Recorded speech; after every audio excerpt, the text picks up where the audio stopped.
Support for this podcast comes from the Phil Smith Center for Free Enterprise at the FAU College of Business. The Phil Smith Center for Free Enterprise supports the vision and strategic plan of the College of Business to advance thought leadership in business. The center supports chaired professorships and research, educational programs for faculty members and students, distinguished visiting faculty, along with a lecture series and other educational programs focused on the principles of free enterprise and how those principles affect growth and prosperity.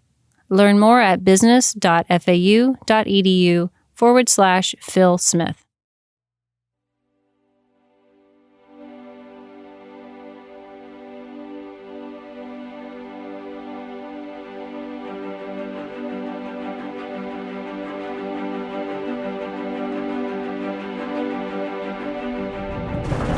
Hello, I'm Dan Gropper, Dean of the Florida Atlantic University College of Business, and it's a pleasure today to welcome Professor Bryan Caplan.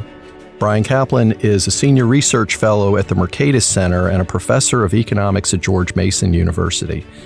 He specializes in public economics, public choice, psychology and economics, and the economics of the family. He also does a lot of work in regards to current policy issues. So he's written on the state of education policy and now is working on some things with immigration. Welcome to campus, Bryan. Delighted to be here in Florida. Absolutely. One of the things that you had worked on a bit earlier in your career was a subject that is close to my heart as well, and that's the subject of economic literacy. I used to teach introductory principles of economics courses, both macro and micro, and a course in political economy, a team taught with a political science professor, which was both a lot of fun and a little bit daunting because you'd have students who didn't really know much about economics coming in, but then you had an opportunity to teach them. What was your research? You were doing research as well as teaching in that area of economic literacy. What was your experience? Right. So I did a lot of empirical work using something called the Survey of Americans and Economists on the Economy. And this was a survey done in 1996 where they actually compared the views of the American general public with PhDs in economics who actually work in the area of economic policy. And the main result is something that I think will surprise very few economists, which is that the economic literacy of the public is overwhelming. And it's not just a matter of not understanding the difference between real and nominal interest rates or technical things like that. It's more on the order of barely understanding the idea that trade benefits both parties, barely understanding that it's actually good to get a whole lot of imports in exchange for nothing. You know, the most elementary ideas, or just the idea that it's good to be able to produce more stuff with fewer people, right? This is the heart of the Industrial Revolution and all the progress we've seen since, is being able to churn out a lot more stuff using fewer people. And yet, to a normal person, the idea that you're saving labor is not a triumph of human achievement, but rather it is a step towards a world where people starve in the streets. And just trying to get over these basic misconceptions is really hard because the problem is so dire. I think those are some excellent points. I think, too, that those of us who've been fortunate enough to grow up in the United States in a relatively free market-based economy, we tend to take for granted that supply and demand work, and we don't really understand the forces that drive supply and demand. And so I think in an introductory economics course, if you can really get across a fairly decent understanding of supply and demand, you've really accomplished a lot. Oh, yeah. I mean, I'd say you're actually an optimist because even understanding what supply and demand are or what in the world you're talking about is very alien to most people. I think probably most people, if you just say like pork bellies, like a classic Wall Street commodity from centuries ago, so we just talk about pork bellies and supply and demand for pork bellies. All right, fine. That's fine for that. But start talking about supply and demand for labor or for just goods in general and just try to get people to accept the idea that more stuff is good, right? And that if we produce more stuff, this lowers prices and allows for a larger public to enjoy a larger amount of stuff per person. These ideas are just so alien to most people, and especially just the idea of if you try to push wages too high, this will cause unemployment. Anything especially relating to labor, people just become so agitated. And so, like, what do you mean? This is some kind of a trick. You're trying to somehow deprive the workers of their due. And it's like, look, just imagine if we went and imposed the modern minimum wage on the world of 1800 and you could really enforce it. It wouldn't have made the people then as rich as we are today. It would have starved the population to death. Yeah, exactly. There are relatively few things, I think, upon which economists generally agree as much as the negative effects of a high minimum wage on unemployment. That is, if you raise the minimum wage, you'll raise unemployment, and you'll raise the bottom ladder or bottom rung of the ladder for people who are trying to get into the labor force. You'll cause unemployment disproportionately among teenagers and unskilled workers. And that's viewed by most economists as a bad thing. But, right. I mean, I think you're being a little optimistic about economists in this case. So here's the thing. If you go and survey economists, about half of economists want to abolish the minimum wage, but about half don't. My colleague Dan Klein actually went into a study where he emailed every economist who signed a pro-minimum wage survey to find out why. Why do you want to raise the minimum wage? What exactly is going on? And here's what I think the best way of thinking about it is. Before they studied economics, about 95% of economists would have favored raising the minimum wage. After studying it, about 50% want to abolish it. To me, this shows that all the arguments you're saying are all right, or are correct. But it goes so much against the worldview that people bring that it's really amazing that economics is enough to get half of people to really abandon their faith in a policy that almost every other human being thinks is wonderful. Yeah, well, perhaps you're right. I'm going to hold on to my optimistic view. I will just suggest that when I was teaching some of those things and try to illustrate how sort of supply and demand would work in labor markets and ask people to think about their own experience, people generally had gotten a job and then gotten a raise from their minimum wage fairly quickly. Mm-hmm. Once they sort of proved that they could show up to work for every 3 or 4 months, then they get a raise because employers wanted to retain them. And actually, when I talk to my students about this, what I always like to tell them is, some people think it's counterintuitive that raising wages or pushing wages up could cause unemployment. I say almost everybody knows this already, because when you fill out a job application, it's very common to have a line saying salary requirements. And I said, did you ever put $1 million an hour there? No, because you have some sense that if you ask for too much money, this reduces your chance of getting the job. So this is not actually something that is counterintuitive. Rather, it is something that is emotionally unappealing. And that's a key difference. Well, I think too, that some of the, I think you're exactly right, in that emotional appeal and the sort of virtue signaling that some economists are afraid to say, well, I'd like to actually get rid of the minimum wage. People go, my gosh, you're some heartless person who doesn't care about people who are making low salaries. And in fact, what I would say is what we need to do is try to help some of those people get skills, get things that allow them to command a higher wage in the market. That's what we hopefully are doing, at least to some extent here in the university. Although I know you've written something recently on that suggests that I may, again, be a little bit optimistic. But before we get to that, let me go back a little bit. We've talked about supply and demand and really understanding supply and demand as some of the key things that form a basis of economic literacy. What are the other kinds of things that you think might form the basics of someone who you would consider to be economically literate?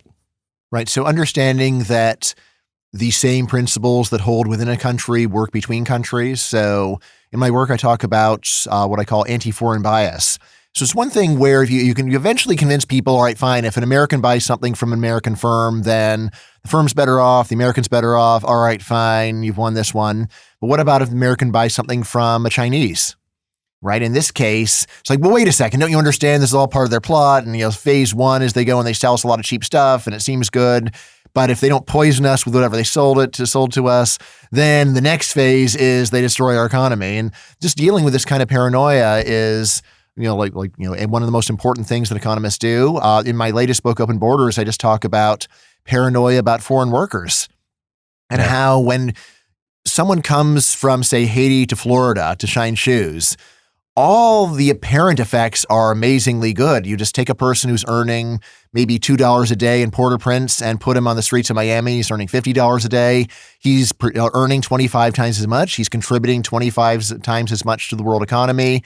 And yet the energy that people will take into saying, well, that might seem like it's good, but actually this is terrible for the following 100 reasons. And the intellectual effort that goes into trying to say that when American buys something from a foreign worker, or when there's this trade of foreign labor for American money that is actually really bad, it's just a lot of work. And I do spend this whole book going through and saying, you know what? The simple view is right. And immigration actually is awesome, including low-skilled immigration. The reason why we're paying the Haitian $50 a day is he's producing at least that much value for the world. And the fact that he's better off is also great. And it really is this magic bullet of curing poverty. People sit around doing controlled experiments with giving half the farmers in a village a free chicken and trying to measure that. It's like, we don't need to hand out free chickens. How about just let a few people in the village move here and send home half their earnings to their family, and you'll see a vastly greater gain without any need to really study it, because we know what's going to happen. There are about 8 different directions I could go with this next question. But let me take this particular tack. You have just sort of defended, I think, quite well the ability of people to move to some place and pursue a higher wage, even if it's a job that other people would consider to be undesirable. Mm-hmm. This takes me into what I think of as a little bit of the morality of capitalism and the morality of socialism.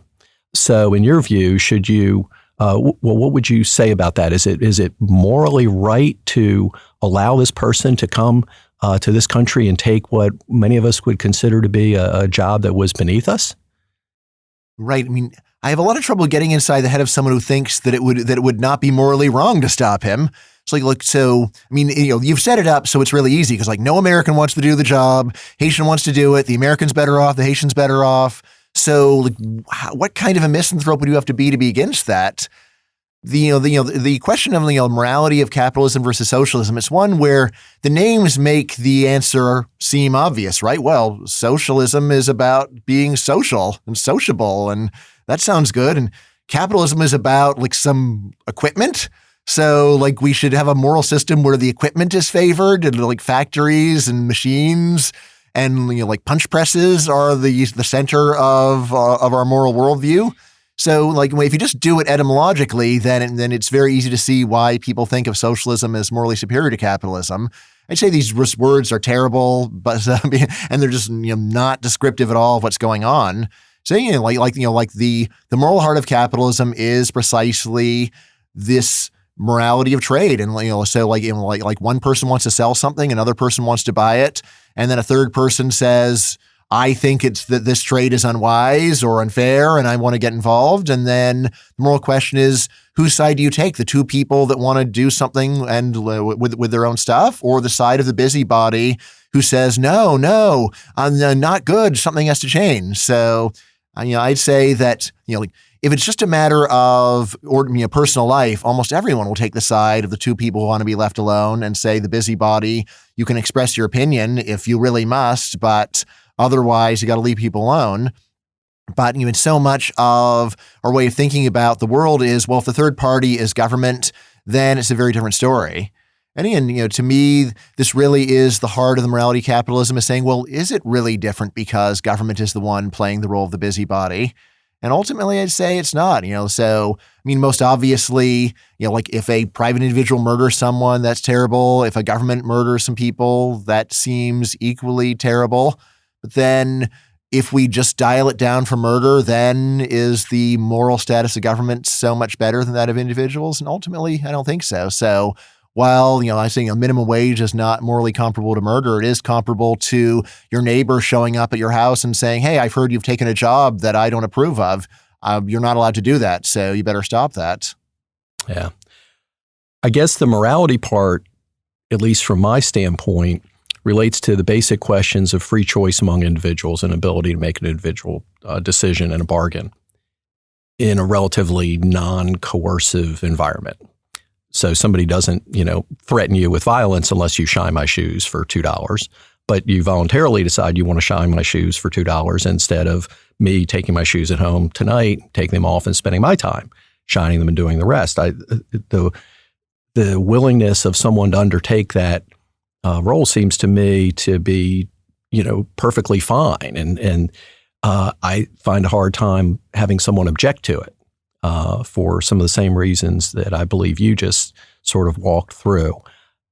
The other part is that people have, at least in my way of thinking about it and observing things, particularly here near the beach in Florida, people have vastly different preferences for work, how many hours they want to work, how much risk they want to take.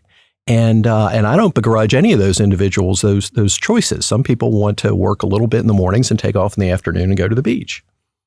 They're happy to translate their own preference set into a little less money and a little more leisure time. Other people are working really hard to build a business, and they're working 12, 14 hours a day, and they're foregoing all that time on the beach or playing golf or tennis or whatever it is they want to do. And to begrudge the person who is working really hard that choice, as is being manifested now in things like all this concern about billionaires and things that we see, seems to me to be just an incredibly immoral kind of thing. Because at one level, you're sort of saying, we don't like the choice that this person's making, and we do like the choice that that person's making, or we don't like that person did exceedingly well. And, you know, the tone of some of the political discourse now seems to me to have gotten a little bit more coarse. And frankly, I'm a little surprised that socialism seems to be making as much of a comeback as it has. Is that your perspective? You're there in the Washington, D.C. suburbs, and Mercatus and George Mason are well known for being involved in policy debates, and you personally have gotten involved in those a lot. Give us a little bit of your perspective about this capitalism versus socialism debate and how that's maybe changed over the last decade or two. Sure. So, of course, there's always some question when people say they're socialists, what do they even mean? Do they really mean the Soviet Union or Maoist China or Cuba? Or do they just mean Sweden? And I think a lot of what's going on is a deliberate equivocation just to freak out the squares. So, you would think that if you're going and advocating something where at least many of the most famous advocates of it have been horrible mass murderers, that you would really make a lot of effort to distance yourself from the mass murderers. And yet, among the avowed socialists that I read, I see almost no effort to do that. I remember I was even reading the Communist Party USA website, and from reading it, you'd barely realize that the Soviet Union had ever existed. They're just saying, like there's homeless problems and no one but aren't you the party that took orders from Moscow for 70 years? How can you just think you're going to sweep that under the rug or throw it in the memory hole? And so as to what's really going on. So the charitable story is they're young and they just don't realize that a Soviet Union ever existed or what happened there. I mean, in terms of the morality of that choice, I'd have to say, does it make sense to start advocating a radical new idea without going and investigating whether it's ever been tried before or what occurred when it was? Does it make sense to go and use a term that horrifies victims of a totalitarian system as if they aren't around? So, my wife's family got out of communist Romania, and when people talk about socialism, they really are being at least oblivious to the fact that there were a lot of people who saw family members die in gulags under the system. Now they may say, well, that's not what I have in mind, but you think you want to be a little bit more upfront about that.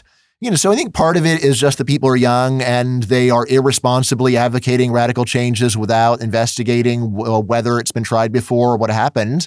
And, I would say, that's bad enough.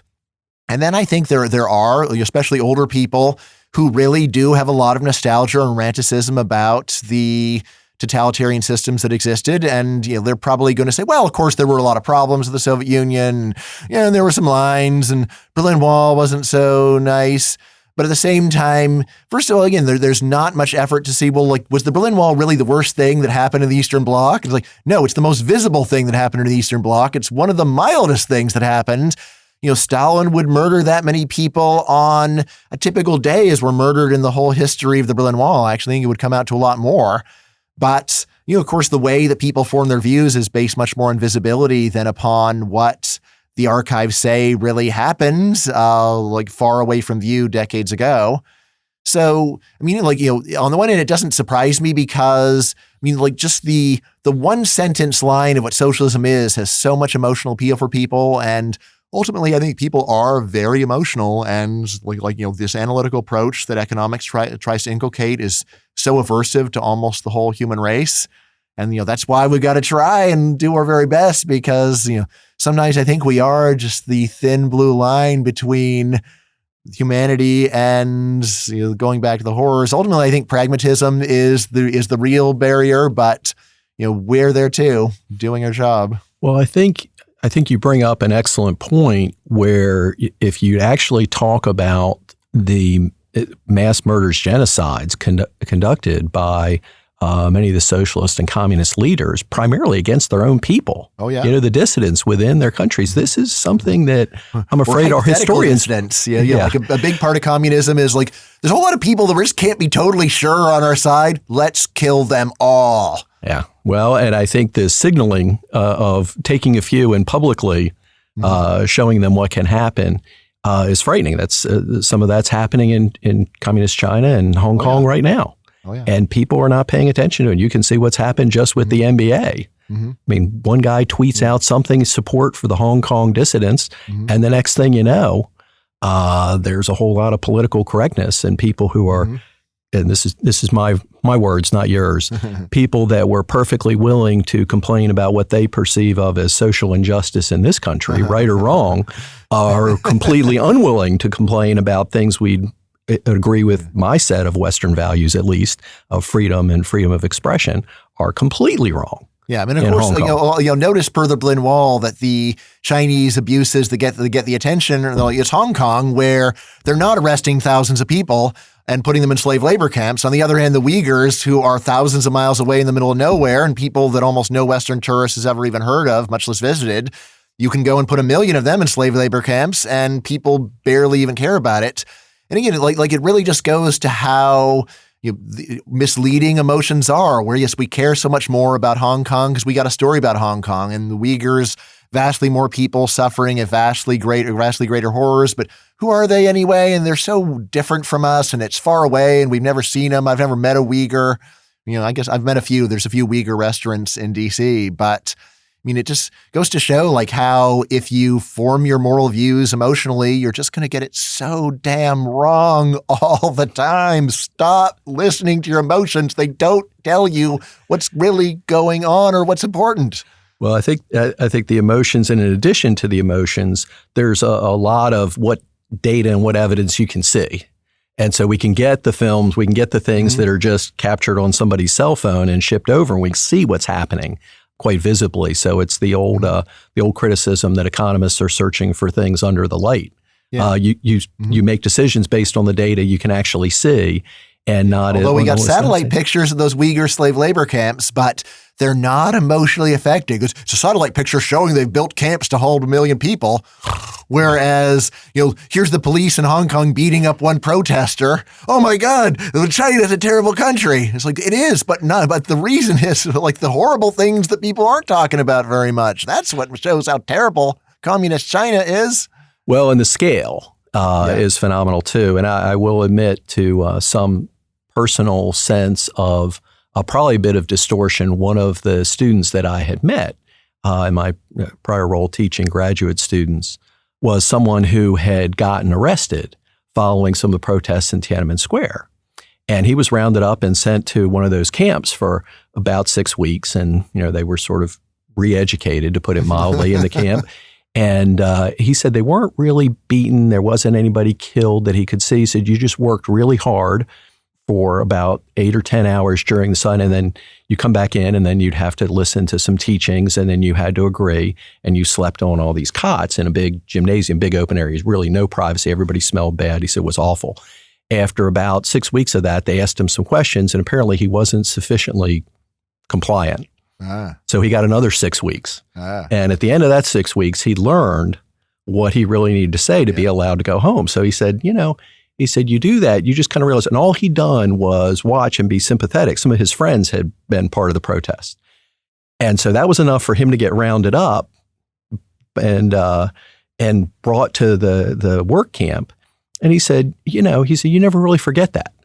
That's a couple of months that you go spend. And he said, I don't have scars on my back. He said, but I do have some scars on my brain, is the way he'd put it. But he said, you kind of sit there, and after you spend 3 months of that, you're not really sure what's going to happen each day. Of course not. And then are you going to be let go or not? Are you going to be sent to somewhere worse? Or are you just going to disappear? What's going to happen? He said, you lose your ability to resist a little bit. Oh, yeah. And so that's relatively mild in the overall scheme of things that can happen to people in those sort of socialist regimes.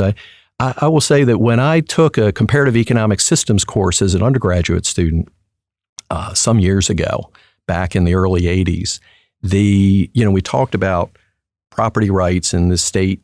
The government owns the means of production, which of course means labor as well.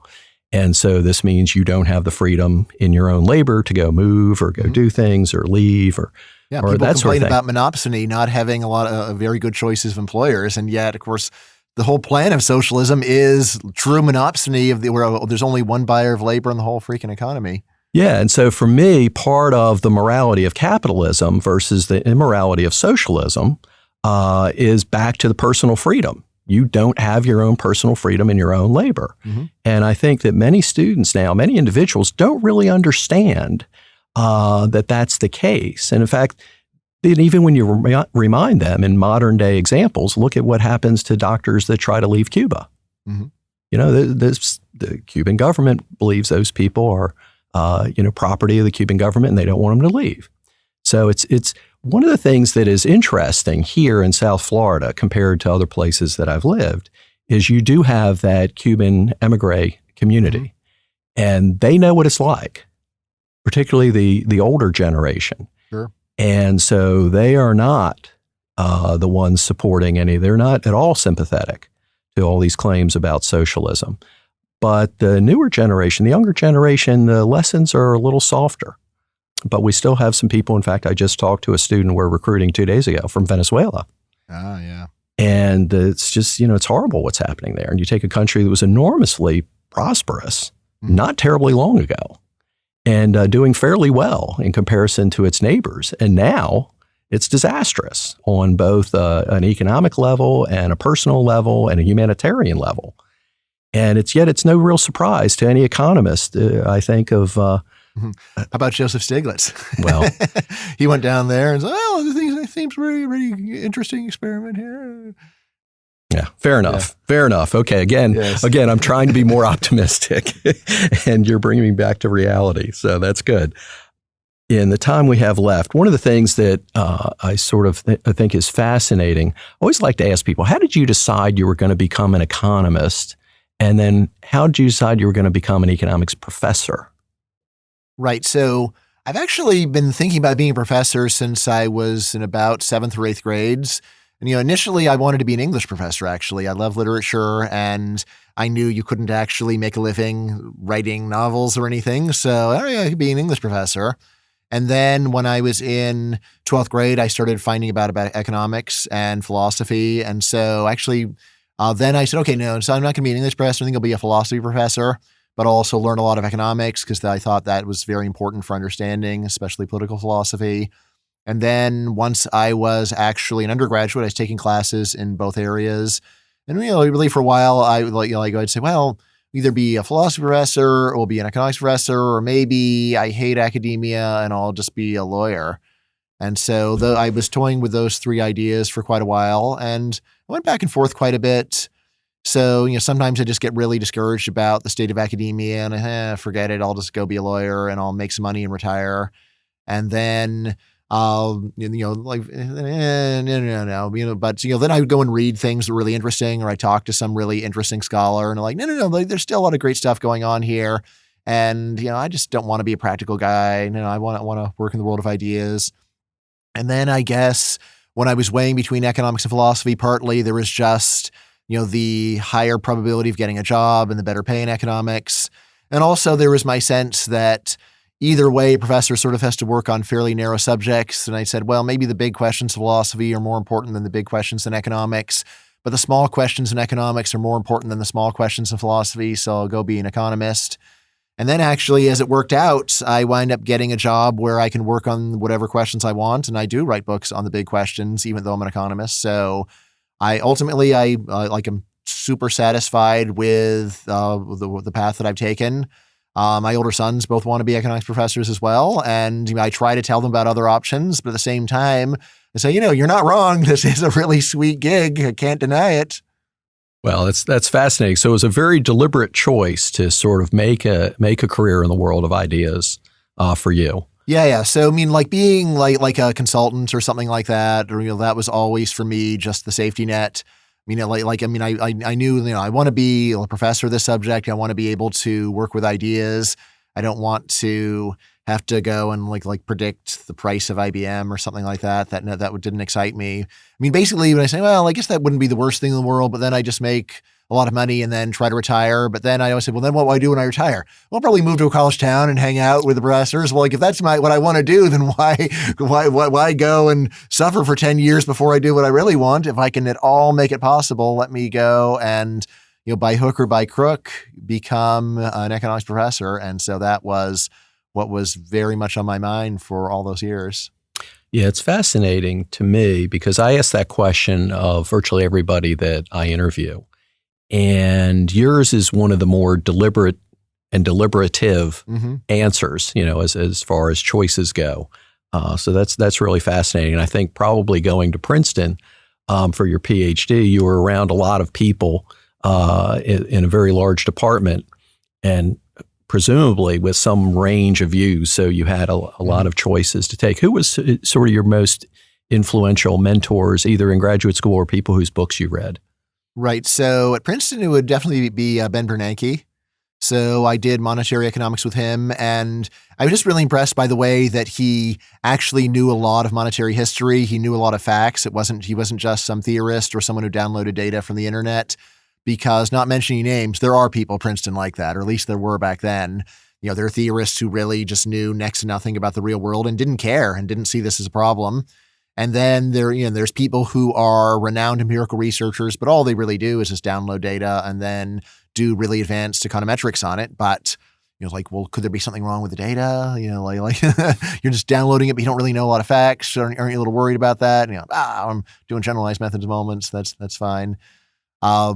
Let's see. At Berkeley, I did Econ 1 with Bill Dickens, and he was someone who really took me under his wing, and I did independent study with him, and he was always happy to answer questions for me after class. So, he was someone who was really a very left-wing Keynesian, but very interested in ideas and in having a conversation. So, that was important. But ultimately still, it was, reading was much more influential on me than actually meeting people. Because, of course, you can read everyone on earth, but you're very limited in the people you can meet. And in those days, when I was an undergraduate, you could email people at other universities, but the email usually bounced, right? It was a long time before you could actually get your emails to get off the intranet onto the internet. Yeah. So, I guess probably one of the last people that really cemented my desire to go to grad school in economics was actually Richard Posner. So I was just reading a lot of his stuff on law and economics and saying, wow, this is really, really fun. It's really exciting. I just love seeing people going and applying economics to new areas. Of course, it was new to me, not new to the economics profession. But so, he was really big, not so much in changing my whole worldview as just in reminding me why I fell in love with the subject in the first place. I'll share that when I was taking principles of economics, I remember, one, the nature of thinking seemed pretty reasonable to me. And secondly, when I saw this first diagrammatic exposition of the social cost versus private cost and pollution externalities, fairly standard kind of thing, I was very interested in biology and marine biology and fishing and so on. It's like, oh, here's an explanation for why these polluters are polluting. That doesn't mean they're just bad people. Mm-hmm. It means there's something about the institutional structure and property. That's really pretty cool. And I remember looking at that and thinking, well, that's really pretty good. And I was fortunate at the University of Maryland to have some professors who took a little bit of an interest in me. And when I went in asking questions about the class, they were happy to sit down and spend some time. And so that's great. And I'm particularly appreciative because we have at least one of your old students here on our faculty. Will Luther is doing some great work, and so he speaks fondly of you. So congratulations on helping mentor and push him along. So that's great. Thank you. Yeah. So pay it forward, man. Yeah, exactly. You briefly mentioned the book you're currently working on that's about to come out on immigration. Mm-hmm. Tell us a little bit about what you're doing and finding in that study. Right. So it's all done. It comes out next week. So okay. So it's all in print. Yes. So I've seen the copies. So anyway, the book is called Open Borders: The Science and Ethics of Immigration. And this is a book, a lot of it grew out of my blog, where I was just blogging on immigration a lot and saying things that on one end I thought were actually new and, no one else had said, or sometimes I was popularizing research that, wasn't original to me, but I just thought it wasn't getting near the attention that it should. And what I really wanted to do is do a book where I just would combine all of this together into a package that was very digestible and understandable and readable. So what I actually wound up doing is turning it into a nonfiction graphic novel. So this is not a traditional word book. This is actually a book with words and pictures, but it's nonfiction. So I think of it as a documentary comic book. So, and I'm the narrator. So, most movies are fiction, but some of them are documentaries. So this is like a documentary comic book. And, what I do in the book is make the case for letting anyone on earth live and work in any country that they want, which is, of course, a radical change from where we are, which it begins with just a very different picture of what immigration is. So I think the usual view is basically immigration is charity, unless you're getting a rocket scientist or Sergey Brin, one of the founders of Google. Unless you're getting those guys, then letting in an immigrant is an act of charity. And of course, you just can't give charity to everybody. You'll wind up broke yourself, and shouldn't charity be in home anyway? And I say, no, this is totally wrong. Immigration is not primarily about charity. It's about what I call abundance and justice. Abundance because when you let someone move from a country where the productivity is low to one where the productivity is high, of course it benefits them, but it benefits the world as well. I have this thought experiment, which is nice because you can draw it in the book. So it's visual. It's not just described. So imagine you've got 1 million farmers stuck in Antarctica. They're farming the snow, eking out a desperate existence. And then finally some other country says, all right, fine, you can move here. Obviously this is better for the Antarcticans, but it's not just better for them, because when they move to a new place, the amount of food that they grow dramatically increases, and they're not going to eat all that food themselves. Instead, they're going to take it on the world market and sell it.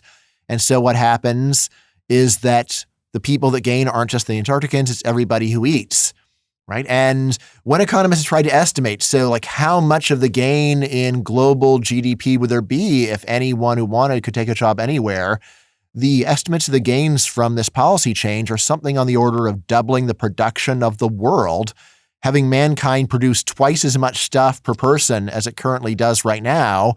And again, how can that be? Because we're wasting almost all human labor right now in places like Venezuela and Haiti, where almost no one can get anything done. If you just let people move to a place where labor is more productively managed, we can have these enormous gains. Right? And really, the only thing that I've heard economists say against this is, well, all the gains go to the immigrants. And I'm saying, are you out of your mind? Think about every other case in history where there's been a large increase in production, the Industrial Revolution or the internet or vaccines or Uber. And is it the case that the main people benefit from Uber drivers? No. Is it, how about the Uber shareholders? Well, they've never, the companies hasn't made a profit yet. So it's not them, it's consumers. Or vaccines, the main people benefit from vaccines, the people who invented the vaccines? No, it's the people that don't die. And the parents of the people who don't die. Or the Industrial Revolution, or the main people benefited from the Industrial Revolution, factory owners? No, it's all the people who get to consume all that fantastic stuff that they didn't have before. And it's the same thing with immigration. When you have a large increase in production, this has always been broadly beneficial and will be broadly beneficial again. The way that I describe it in the book, and again, I'm able to draw it, is I say, open borders is not trickle-down economics. It is Niagara Falls economics. It is a massive outpouring of productivity, which will inundate the world if we only allow it. And then from there, I talk about, things like we did earlier, the morality, what justifies saying that a Haitian isn't allowed to move here and get a job shining shoes? Why is that something that people don't consider a criminal act? And then I talk about all the arguments saying, well, yeah, it may seem like it's good, but it would actually be disaster. And, I've heard people saying, look, it might appear that letting the Haitians in would be good, but if we did, it would be bad even for the Haitians themselves. And in the book, I say, all right, so what's the argument for that exactly? And ultimately what I say is the best case scenario is that the complaints about immigration are true, but they are nevertheless, they are tiny compared to the gains. And again, the way people often want to talk about immigration is like, I thought of a problem and that means we can't do it. And like, that isn't the way that people run businesses. When you're running a business, if you have an idea like Google's like, I thought of a problem. Like it's hard to get a cheap building to have Google here. So let's give up on the idea. It's like, no, don't give up on the idea. Just have a problem. You have to consider if there's an enormous gain and there's 1,000 problems, that enormous gain can still easily overcome those 1,000 problems. And maybe there's another way around the problem. Maybe you should just live with the problem. So yeah, well, you let in all these immigrants, then this is going to go and change the composition of the signage in my neighborhood. And yeah, I suppose it would, but how bad is that? It's just not that big of a deal. So let's just let it happen. Doubling the production of the mankind is something that just makes everything else look tiny by comparison. And again, then and then when you realize that you are talking about problems that you are solving on the backs of some of the most desperate people on earth, and how can you justify that? Is it really? To me, a lot of it comes down to poverty isn't really a problem unless I have to look at it. Sounds like a fascinating read. I think in the modern world of when your book comes out, the blog posting will start. Means that the work is not at all done. It means that the conversation is at best in the middle, and you'll consider it or you'll continue it and reach hopefully a new audience and continue to share those ideas. Yeah, one of my favorite things about this book, by the way, is it's the only book I've ever written where my 5-year-old looked over my shoulder with interest. Right? So, it's a book where I think that if you are a specialist working in immigration research, you'll learn things from it, but you can also give it to precocious 7-year-old kids to read. So it really does span a very wide audience. I always try to do that with my books, but I've never managed to get below college students with my other books. And this one, I feel like I finally cracked the code where I can go everywhere from curious 7-year-olds all the way up to people that do immigration research for a living. Professor Caplan, it's been a pleasure to have you here and have you visiting Florida Atlantic University. Please come back. I am totally delighted to be here. Florida is my very favorite state, so thanks so much for having me here. To learn more about our activities and upcoming events, please see our College of Business website, business.fau.edu. Dean Gropper Presents is part of the FAU College of Business Podcast Network. To learn more, visit us at business.fau.edu/podcasts and follow Dean Gropper on Twitter at FAU Business Dean.